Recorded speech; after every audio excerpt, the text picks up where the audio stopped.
Leafs talk. JD Bunkus not here tonight, and I am joined by my good friend Brent Gunning. Looking really connected tonight. If you're watching on YouTube, Sportsnet Plus, last time we had this, our connections exploded, and it made for me doing a little bit of a Colin Cowherd opening. But you're looking crisp tonight, brother. Nice to see your face. Beautiful piece of art behind you there. That art situation that's going on.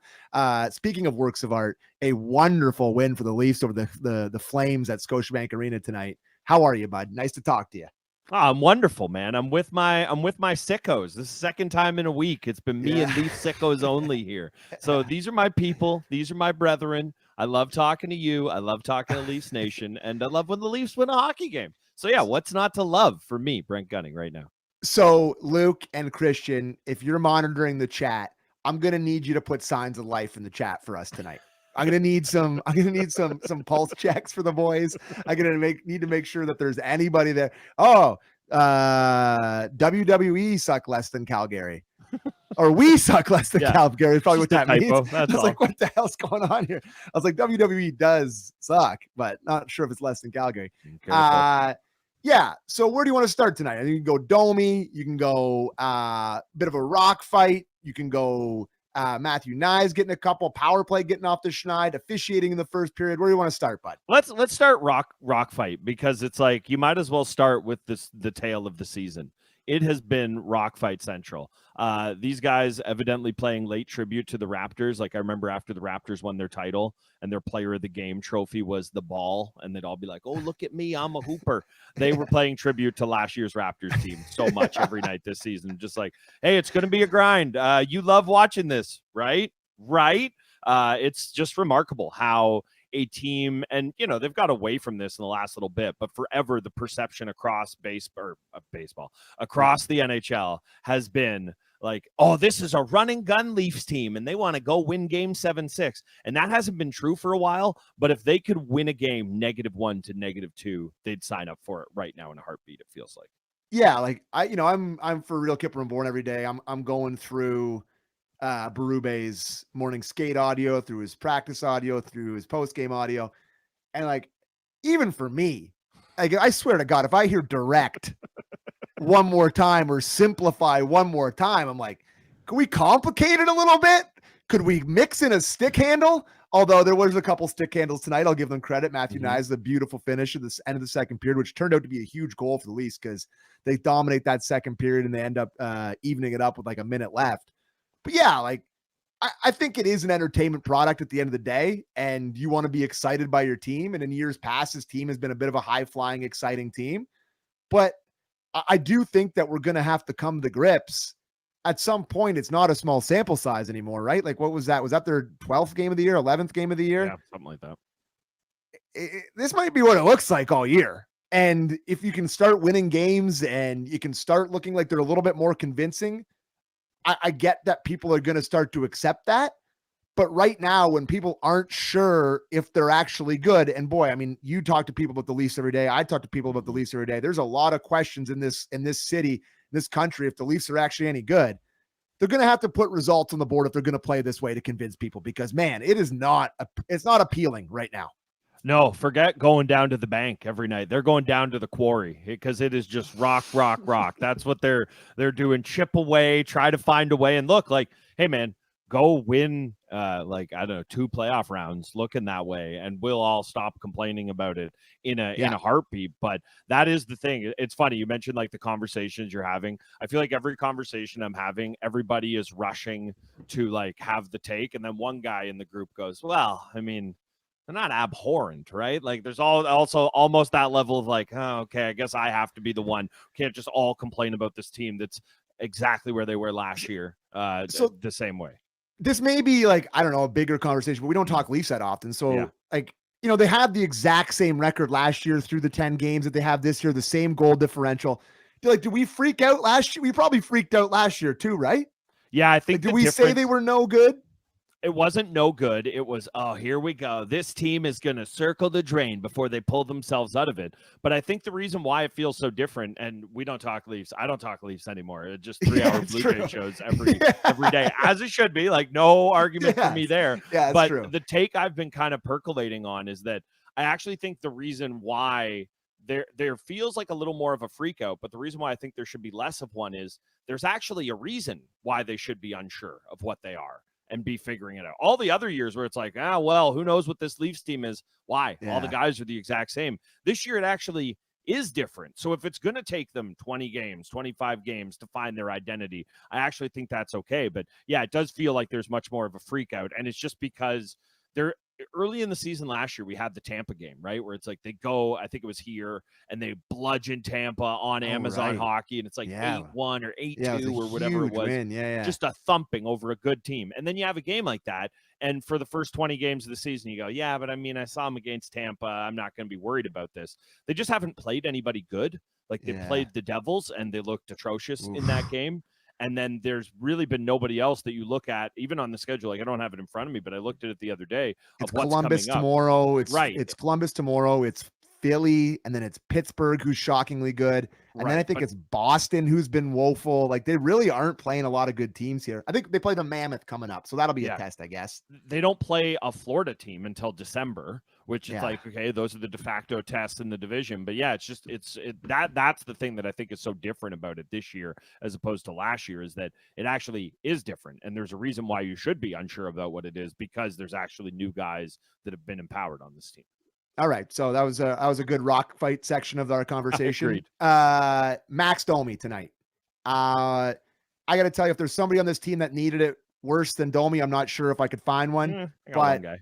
Yeah, well, maybe is he wear 34 and have a C on his chest? Is that make a cajillion dollars? Yeah. Well, okay. Well, that's a separate conversation. But Domi, who I think I do have a little bit of sympathy for him in terms of what they've been doing to him with putting him on the fourth line, putting him on the first line, putting him as a winger, putting him as a center, moving him up and down the lineup. He's never really had a spot where he's kind of been solid to start this year, but like, it's not been a great production wise for him for 2 seasons here. Like it hasn't been. With the cap going up, his contract is way less meaningful in terms of what it actually, the percentage on the cap, blah, blah, blah. But I think that going into tonight, you could say that he's been one of their worst players, pretty much full stop. Like, I think he had 1 goal. I think he was dash 7 or 8 on the year. Like, he was really, really struggling.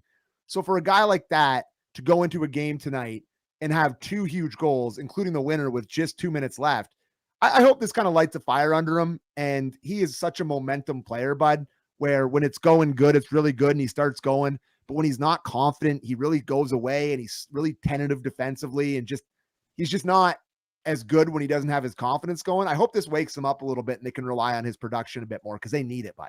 Yeah, I mean, I hope he is able to, get over the detrimental thing that happened to him where he had to shoot the puck in the net twice tonight. Like, just honestly, like, will he ever emotionally recover? Especially the second one. The second one, I was like, oh no, he's gonna sauce it. I thought for sure he was saucing it. It was almost like the Ralph Wiggum with the Simpsons. Like, look, you can pause it right here is where his heart breaks when he realized he's going to have to shoot this in the net with 2 minutes left in a tie game there. But no, I think you're bang on. It's like, what do we go back as the dream stretch for Domi? It's him, Bertuzzi, and Matthews. And that line was fine. It's not like they were setting the world on fire with him. I think Domi's had a lot of fun stretches and fun nights where you're like, wow, he really brought it, and the energy and all the Berkeyisms and, all of that stuff. But he needs to be a producer, and it has nothing to do with the money anymore, to your point, like with where the cap's going.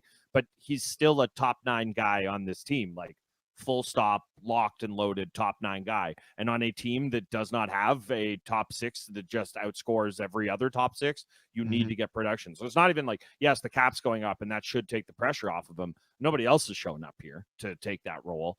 So no, you need him to be good. And it's just, really, really important for him to have that night. And he does feel like a guy where, I mean, a lot of guys, goal goes to their legs, but it feels like a game like that can hopefully go to his legs for, a week or so here. Yeah, that was nice. Anything else on Domi? No, just I like the idea of him being playing with good players. It's the thing we've always said. You need him with good players. Put him on the power play. Put him on number 1. Like, I know they finally get off the schneid tonight on just a beautiful power play goal where they snap it around and it ends up going in the net for Matthew Knies. Just an absolute dog's breakfast of a goal with Dustin Wolf over in the corner for some reason. Not exactly the most beautiful power play type goal or whatever, but like, again, and we don't want to get too many negatives because they end up winning this game, but like that top unit, have these guys ever played together? Like, it's just like I don't get it. There's so much talent on this power play, and they don't seemingly ever have a high danger chance. I think we talked about this last time you were on the show. What are they looking to set up? I don't like, is it the Tavares fall away jumper from above the circle? Is it the cross ice pass that never hits to Matthews from Nylander? Like, what's like, I just, and they put Riley up top there, and God love Riley. Like, I know it's just, he's just not good at it.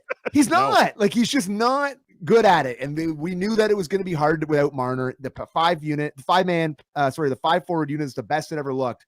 But again, Domi looks good tonight. Maybe that's something you can just kind of wake him up. And if you want to keep him going, put him up there because they need a better passer on that unit. There's just too much, there's no dynamic passes made that like set up a tap in or set up a grade A.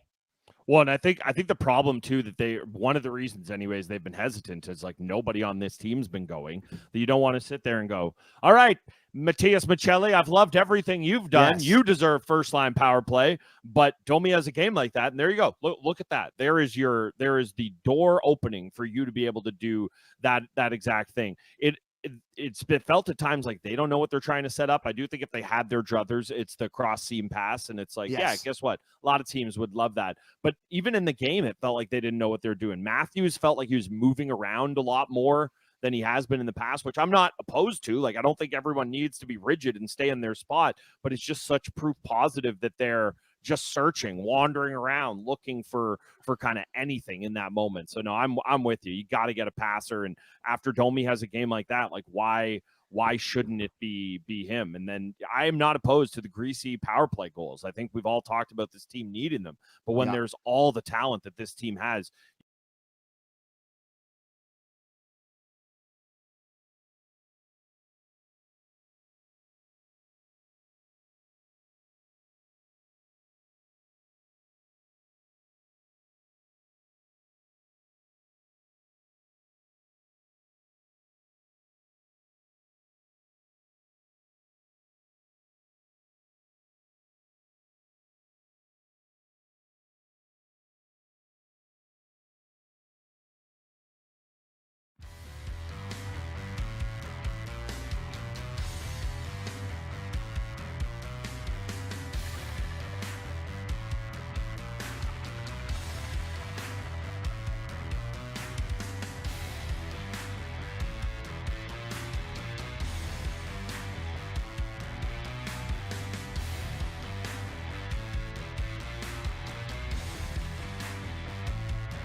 Hey, Leafs Talk. We're back, I think.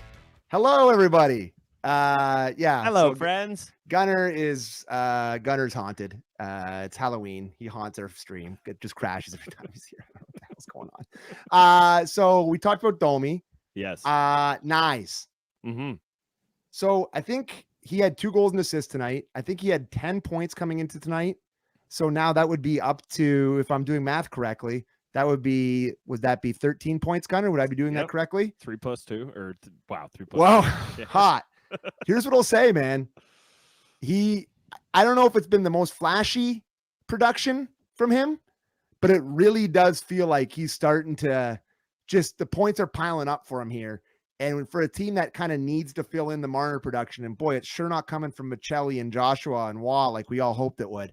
But it feels like it's starting to really come from Nyes. I thought he was awesome tonight. Just a bulldog in front of the net again. Yeah, I was going to say the eye test doesn't necessarily match the production test coming into tonight, I don't feel like. But tonight I thought he was a bull. Like there's just so many times we're just being strong on pucks and confident and trying to hold on to it a little bit longer and make plays. And that's the next kind of step for him, right? Is like he's done a great job just being a bull in a china shop. Now you need him to add a little bit of finesse and not too much. Like I don't want him to get away from everything that's made him great here. But yeah, I mean, the confidence to hold on the 2-2 goal that tied it up there, and then just being dogged on the power play goal that he got. So no, I thought tonight was a night where if you would have just told me that Nyes had the numbers he had, I would have thought every night looked like tonight with how confident he was and the way he held onto the puck and looking to make plays and just being a bully out there, because he is. So all right, so we've done positive stuff. The tying goal, the play that Morgan Rielly makes, he takes a beating in this market, and I always try my best not to like pile on because I know how bad it can be. But this is a play, your highest paid defenseman and one of your leaders, you just can't make that play at that time. Yeah. That is just like, and I saw Berube gave it to him a little bit, right? And like, I think he's been pretty good this year, but I mean, this is just off the glass and out, brother. Like, who is that pass to? I mean, he had so much time to think about it. It wasn't like he was under duress. I was really disappointed in that. And I don't want to be too negative because it's a win. And I know that Vladimir Guerrero Jr. may or may not just hit a bomb to make it 2-1 for the Jays, but I don't know what he was thinking there. And they can't have that from their one of their leaders, their highest paid defenseman. We can confirm Plakata Vlad may have done that did in fact happen. But yeah, like, look, I actually like, you can make that pass if you want to. You're Morgan Rielly. I want you to make plays with the puck, but pass it to the guy. Don't just throw it halfway up the wall. And it's like, that looked like a coach doing like, all right, we're going to come in on a 2-on-0. I'm going to bank the puck off the wall, and you guys pick it up. You got to practice your puck pickups here. Like, that's what that looked like. So yeah, look, it was not the night you need from him. This is part of the thing with Morgan Rielly. And it's why we get so frustrated when we talking about it, is because the idea of Morgan Rielly not being the guy, where we shouldn't be talking about who his partner is. But that's part of the problem, right? It's like he loses his binky. He's got to play with Myers now, and he's just not the same guy that he is when he gets to have, be it a Brandon Carlo, who we all have problems with this year, or Tanev when they've tried that out, or McCabe, or any of the, we can go all the way back to Honey and Hainsey, the guys that really worked with them, right? Yeah. It shouldn't be about his partner, though. It should be about him, and that's just a pizza you cannot have in that spot. So, yeah, it's like, I know the broadcast like, oh, Myers has got to skate to get it. Sure. How about put the puck on his stick, though? How about that? Yeah, and I actually, like, I've been a long holding resident of a house on Myers Island. I actually don't mind Philip Myers. I think he's got just a little bit of confidence to his game for a seventh defenseman that comes in once in a while and will just like beaver tap and try to hit guys and shoot the puck or whatever.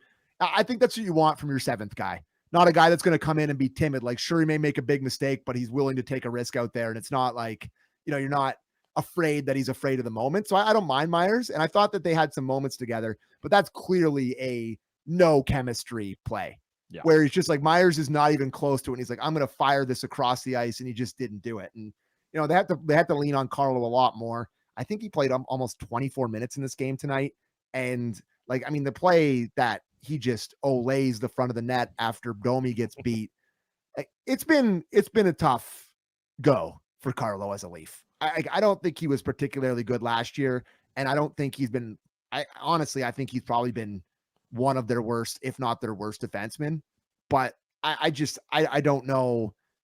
The thing with him, and I'll get your take on this, is when you trade a prospect and a pick for a defenseman, you want it to be like a flashy offensive guy that you can be like, see, like there's the reason, like what's his like defining, his zone denials and net front stuff is just electric. Like it's not the most palatable thing to trade a top prospect for. You know? But I don't think it needs to be Noah Dobson. You just have to have a thing you do. You can't be big and unskilled and unmean. Like pick one. Don't care. Yeah. Be skilled or be mean, but you can't be all of those. And then look, it's like this guy's playing with, I don't know what the reverse of house money is. Oh, it being in debt. That's what it's called. Yeah. Ever since the Stolars play, when he's just going like, oh boy, shouldn't do that, pointing at him as he as Stolars got hammered there. Yeah. And it's just you continue to have to pay off that debt. He's going to be paying it off all season long. And that's the thing, is when you're 6'5", and if you're just perfect, and it's like you don't have to be, you can be like Chris Tanev mean, where you go like, hey, don't do that, but really you're just kind of tough. Yeah. That's fine. But when you're none of those things and you're 6'5", it's so frustrating. So the other thing I wanted to bring up before we go, what the hell happened with the officials of the first period? Weird. What was that? That was one of, like, it just was like, is it the first round of the playoffs here? All of a sudden, where they're going to call every single thing. And then it was almost like a microcosm of the playoff series that you watch, where the first period was the first round and the second period was the second round, where they stopped calling penalties altogether. Like, did they go into the room, like their little room, and be like, all right, but we got to chill out, boys. That one got a little bit wild. Like, what was that? I think they were watching playoff baseball last night, and they like saw the ump make that atrocious Varsho non-walk, and then Bichette got picked off. They're like, we got to do it like our brethren. We got to do it like them. That's the best scenario, or the best example I can think of, because it makes not a lick of sense that it was that way. Just weird. So many odd calls. Particularly the slash on Domi coming through the neutral zone, and then the hook on OEL the other way. I was like, oh my God.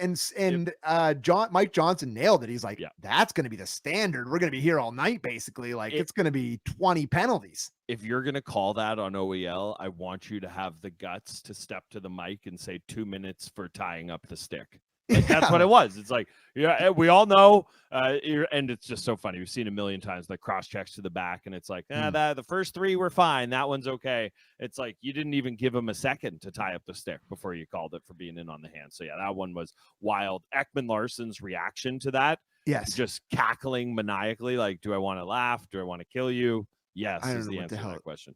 And I mean, not to be too negative, but man, OEL hasn't covered himself in glory to start the season with all the penalties taken. I know there was 2 tough ones on him, but still 2 minors in one period for him has been tough. He's taken a ton of minors. Refs hate him, eh? They are tight on Oliver Ekman-Larsson. Yeah, they do. They must do a lot of whining, because they really call everything on him.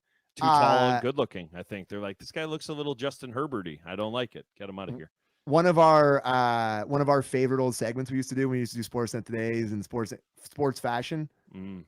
What a jersey matchup, bud. Hot. Those Flames whites with the red shoulders and that red sea. Oh my God. Going to get up against that sharp blue. Those are 2 of the nicest in the league. I love that Flames jersey. If I was a Flames jersey, I would have 100 of those. Like the red, the white, the old school ones, like they're unbelievable. I love those jerseys. I am such a sucker for those. Obviously, those are nice. Even the third, like they have the horse head. Yeah, a really team good. We played in high school. What's it called? It's Blasty. I was about to say something. Yeah. Okay. Good. Careful. Did you know? I know exactly what you're going to say. Team I played against in high school, York Memorial. We'd always wax them, but I was very jealous because those were their tarps. Like they were the Stallions or whatever they were called. So that was their tarp. They're pretty. That's sick. fabulous. Yeah. And last thing I'll say before we go, is there anything more Leafs than Nazem Kadri assisting on a goal by the old PA guys and like famous radio jock in Toronto's Sun on a out of conference team on a Tuesday night? I was like, this is Leafs bingo. Only Morgan Frost, the son, of course, of Andy Frost, famous PA guy for the Leafs, radio DJ in this city. This is kid. Kadri assists on it. Flames out of conference Tuesday night, 6 p.m. puck drop. Boy, that was a bingo card. The only way it could have been better is if after the game, Paul Hendrick came up and for whatever reason he was doing the road room and he went, Morgan, what'd you think about that goal? Felt good, I bet. Yeah, that's the only first guy in. And then they did a vignette about it on Leafs TV. Yeah. And we're all like, great. This is what I want to watch. It's just God. Look, it's what happens when you're the center of the hockey universe. Everybody comes in and it's their Super Bowl every year. And especially for that guy. Oh, last one for me. I will say it's like Nazem Kadri going to look like that. We're going to have some fun conversations around the deadline there. That he looks awesome. He does, although it did look like he was playing against men's league Thursday night on the Frost goal when it was just like, I'm going to write Dipsy Doodle past Joshua, Dipsy Doodle past Cowan, like a lot of reaching there. I went on with our boy this morning, Russick and Matty Rose, and gave them the worst radio hit in the history of the medium after being up till 5 a.m. and forgetting about it and waking up at 9:15 for 9:30. It was not pretty. But Russick, of all people, my boy, like our old colleague at the Fan, one of the best guys ever, says that his controlled zone entries is what he brought up to me. Kadri is third behind McKinnon and McDavid. So if that's not right, blame George Russick. But that's a pretty good number. I thought he was carrying the puck well tonight. I think it's out of necessity, but he looked really, really good. Yeah, and man, I don't know if there's a fit, but the Leafs could use a puck transporter. I will say. Also, Russick has to be the first guy in the history of mankind to move to Calgary and start using analytics. Like there's no way that happened to anybody else. They're like, George, we love all your takes, but if you could provide more hard and fast numbers in sports radio. That's awesome. Yeah, I love those guys. What a joy to go on with those guys. We were making fun of McDavid having an 8-foot net in his house at one point. Like it was an incredible 20 minutes of radio. I do love it. Last one from me. Yeah. You know, I love the work you and Bunk do. You know, I'm a listener when I don't get to, but it's not like on a school night for me. Yes. I don't want you guys infecting my takes, but like, I love a Saturday Leafs talk and all of that. I will just say, let it never be doubted, Leafs Nation, who is here for you. Okay. The sickos. I went to Buffalo for game 1. Okay. I went there. I was with all my sickos in game 1 of the World Series, watching Leafs and Sabres live. I am here with you now as a World Series game is being played. I think you said I'm going to be here tomorrow as another World Series game is being played. Look, I'm not trying to elbow in on anybody's turf, but just like, have a place in your heart for me, Leafs Nation sickos who are watching this, because I will always be one of you. That is a wonderful PSA. And I don't know what's going on in the baseball game. It seemed like there was some moving around going on up there. JD Bunkus is here. He forced himself into my place to watch the game with me. So I don't know what's going on up there. But if there is, I will say this right now. If this series goes 7, probably not going to be a Leafs talk Saturday night. Just going to put that out there. Just going to put that out there right now. I don't know if I've talked to my boss enough about that or anybody that powers that be, but there's a good chance there's no show. Big day for Luke and Christian. This is what it sounds like to me. Yeah, I'm sure they want to do Leafs talk. Anyways, I got to do all this. Hey, if you subscribe to this show on Spotify, Apple Podcasts, give us a thumbs up on YouTube. Follow me on X, Sam A. McKee. Follow Gunner at Gunning590. You can hear him bright and early on Sportsnet 590 The Fan on the Fan Morning Show with our good friend Ben Ennis. Does a wonderful job there. Does a wonderful job here. Thanks for listening to Leafs Talk. Go Jays, go.